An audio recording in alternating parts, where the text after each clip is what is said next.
Ukoliko se bavite ekološkim uzgojem povrća, vjerujem da uvijek tražite prirodna rješenja i načine kako poboljšati rast vaših biljaka. Postoji mnogo dodataka koji nisu štetni i koji mogu potaknuti biljke na bolji rast i bolje plodonošenje. Ukoliko želite da nakon sadnje biljke potaknete na kvalitetan razvoj sa prirodnim hranjivima, vrlo je važno da im date hranjiva koja će prvo potaknuti razvoj korijena, pa će samim tim i rast biljaka biti kvalitetan. Temperaturna kolebanja, česte padaline, previsoke temperature nikako ne idu na ruku biljkama, a onda i povrtlarima ove godine. Kako bi se izborile sa različitim bolestima, najvažnije je dobro ih nahraniti i podići im imunitet. Ukoliko želite redovno pratiti naše savjete vezane za uzgoj biljaka, zapratite naš kanal i kliknite na znak zvonca za redovne obavijesti o svakom novom videu. Danas ćemo govoriti o prirodnom hranjivu, ali ćemo na kraju videa da vam damo i prijedlog za umjetna, ekološka i hemijska hranjiva ukoliko vas to zanima. Odlična prihrana za plodonosne biljke i cvijeće je sastojak iz vaše kuhinje, a to je kvasac. Kvasac je odličan pomoćnik u prihrani biljaka jer potiče njihov rast. Dolazi u raznim oblicima. Možete pronaći svježi kvasac u kocki ili suhi kvasac u granulama. On naime posjeduje mnoge hranjive tvari poput vitamina B skupine, beta-glukana, biljnih hormona i minerala, kalija i magnezija. Kvasac je odličan pomoćnik u prihrani bilja jer potiče njihov rast. Ishrana bilja kvascem je učinkovita u svim fazama razvoja, iako je najbolje primijeniti ga prilikom sadnje jer jača korijenov sistem. Ubrzati će cvjetanje i sazrijevanje plodova, pa se često koristi kod uzgoja paradajza, paprike, krastavaca, pikvica i drugog plodovitog bilja, ali i kod cvijeća. On sadrži mnoštvo minerala, a za istaknuti su dušik i fosfor, ali i enzimi što u tlu aktiviraju djelovanje dobrih bakterija. U samo 100 grama kvaščeve biomase nalazi se i kalij, natrij, proteini, kalcij, magnezij, vitamin B6, željezo, vitamin C, B12, biljni hormoni poput auksina. Biljni i fitohormoni su hemijske tvari koje kod biljaka uzrokuju diobu stanica, povećanje mase stanica, diferencijaciju stanica te morfogenezu. To su vam prirodne tvari tipično nađene u raznim biljkama i raznim mikroorganizmima, kao i u kvascima. Ali u kvascu su nađeni i biljni hormoni auksini. Auksini se primjenjuju za razmnožavanje voćaka, ukrasnog bilja, drveća, cvijeća i reznica, poticanje rasta ploda kod paradajza, krastavca i jabuke, za suzbijanje korova, za sprječavanje otpadanja prerano dozrelih plodova. Kao što sam rekla, kvasac možete pronaći u raznim oblicima. Kvaščev kolač, suhi instant aktivni kvasac, granulirani ili tekući kvasac koji se najčešće koristi u pekarstvu. A koje je djelovanje kvasca? On kod biljke uzrokuje oslobađanje topline i zagrijavanje biljne podloge. Potiče aktivnost mikroorganizama prisutnih u zemlji, te povećava sadržaj mikro i makroelemenata. Postupak pripreme je sljedeći. 50 grama svježeg kvasca i 3-4 žlice šećera razmutite u 1 litri tople vode ili mlijeka. Pazite da voda nije pretopla jer će uništiti dobre gljivice. Ostavite da ta smjesa nabuja oko 2 sata, te tada razrijedite sa 50 litara vode.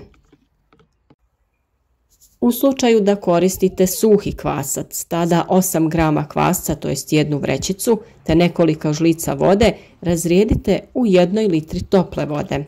Ostavite da nabuja, te razrijedite opet u 50 litara vode. Ono što treba imati na umu da tlo zalijevano ovom otopinom gubi značajnu količinu kalcija i kalija, pa sa vremena na vrijeme treba dodati ove minerale u tlo. A to također možete učiniti na prirodan način, a najlakše je to učiniti pepelom nastalim od sagorijevanja drveta. Te također je vrlo važno da svaki put kada želite prihraniti biljke napravite svježu količinu ovog hranjiva. Ovako pripremljena otopina poslužiti će kao izvrsno prirodno hranjivo za balkonsko cvijeće kao i za sobno cvijeće. Kvasac za zalijevanje povrća dobar je izvor prirodnih biljnih hormona koji će potaknuti rast čak i najzahtjevnijih biljaka te njihovih plodova. Kvasac koji se na ovaj način koristi za zalijevanje biljaka svojim intenzivnim mirisom može biti djelotvoran protiv puževa u povrtnjaku. Nedostatak hranjivih materija u supstratu se ogleda u promjenama na samim biljkama. Ako biljka sporo raste, neće da cvjeta, ima promjene na listovima, korijen se slabo razvija i sl., to su pokazatelji da joj nešto fali, te da je neophodna bolja njega. Način da se stvari poprave jeste da se sa vremena na vrijeme daje prihrana. Na primjer, kada je riječ o cvijeću, obično se daje tečno hranjivo prirodno ili vještačko. Prirodno hranjivo možemo i sami da napravimo. Na primjer, tečno hranjivo od koprive o kojem smo već dosta govorili, a recept za njegovu pripremu je naravno već na našem kanalu. Isprobajte obavezno i ovo hranjivo od kvasca jer su iskustva veoma pozitivna. Svi žele da imaju zdrave i lijepe biljke, a to je upravo ono što se kvascem postiže. Dobijamo brži rast, bolje cvjetanje, ljepše listove i jači korijen biljke. Kvasac sadrži sastojke koji dobro utječu na rast i razvoj biljaka. U ovisnosti koliko vam je rastvora potrebno za zalijevanje biljaka, vi ćete proporcionalno tome napraviti dovoljnu količinu. Ovo je prirodan način, a veoma učinkovit za prihranu biljaka, koji je pored svega i vrlo ekonomičan, jer samo jedna vrećica suhog ili kockica svježeg kvasca dovoljna je za otopinu od 50 litara vode, što je sasvim dovoljno da zalijete jednu optimalnu količinu biljaka. Kao što smo rekli, postoje i druga hranjiva koja možete kupiti i lako koristiti. Ono što je važno jeste da sadrže veću količinu fosfora koji biljke potiče na razvijanje korijenovog sistema, a samim tim potiče i usvajanje drugih hranjiva iz tla. Tako će biljka imati sve potrebne nutrijente jer bez jakog korijena to ne bi mogla da usvoji. Prvo hranjivo koje ćemo vam preporučiti jeste Vital Power Fos.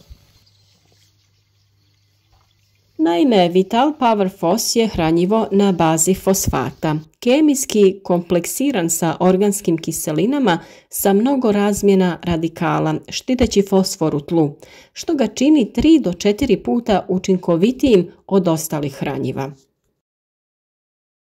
Nova formula obogaćena je sa većim sadržajem organskih kiselina poput humina, fluvinske i huminske kiseline, koje poboljšavaju brzinu i količinu dostupnog fosfora za rast i razvoj biljaka.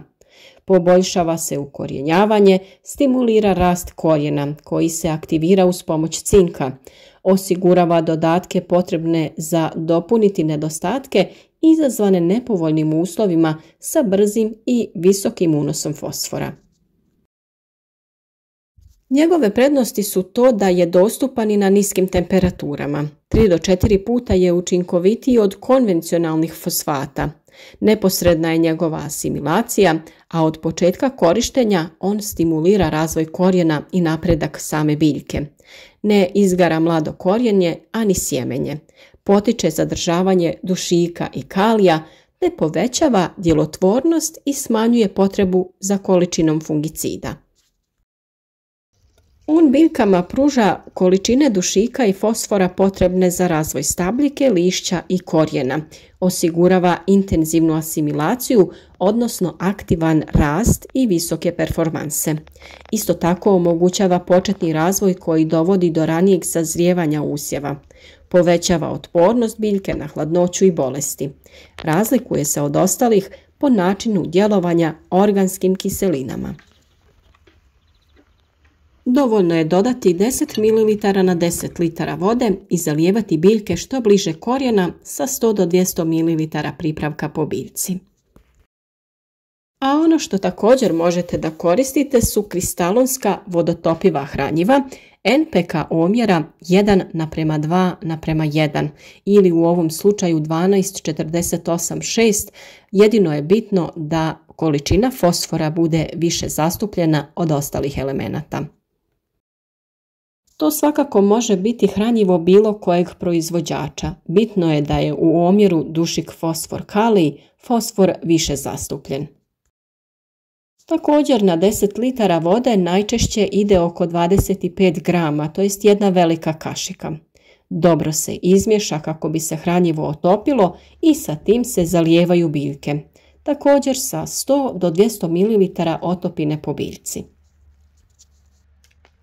Ukoliko vam je ovaj video bio koristan, nadamo se da će to biti dovoljan razlog da zapratite naš kanal i potražite još mnoštvo sličnih savjeta. Nudimo vam razna rješenja kako bi i vi imali ovako divne i zdrave biljke. A kao podršku našem radu bilo bi nam jako drago kada bi neki video i podijelili sa prijateljima kako bi i drugi vidjeli ove korisne savjete.